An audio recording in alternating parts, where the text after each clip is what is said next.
როდესაც არის ოჯახების გაძლიერებაზე საუბარი და უნდა იყოს იქ საუბარი იმაზე, რამდენად აქვს ოჯახებს ხელმისაწვდომობა ჯანდაცვაზე, ჯანმრთელობაზე ბავშვებისთვის, საცხოვრებელზე, ადამიანების აბსოლუტურ უმრავლესობას სოფლიოში და საქართველოშიც იმაზე მეტი შვილის ყოლა უნდათ, ვიდრე ყავთ. ყველაზე მეტად არის, რა თქმა უნდა, ეკონომიკური მდგომარეობა, რაღაცა გლობალური პოლიტიკური არასტაბილურობა, ეპიდემიები, ასე შემდეგ. შენ აქ ვერ ვილაპარაკებთ ჩვენ რაღაცა კულტურულ იდეოლოგიურ დომინაციაზე, რომ თითქოს ადამიანებს აღარ უნდათ შვილი და ამიტომ ჩნდება ნაკლები ბავშვები.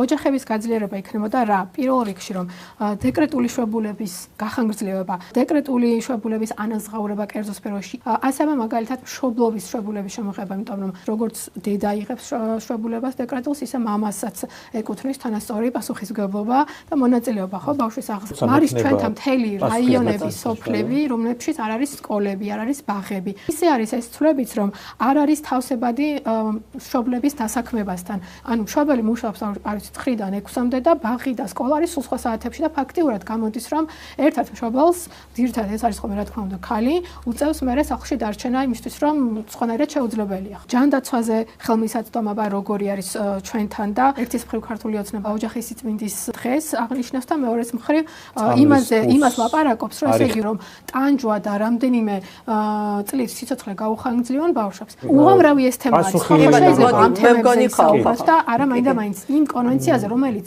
ძალადობის განიცავს.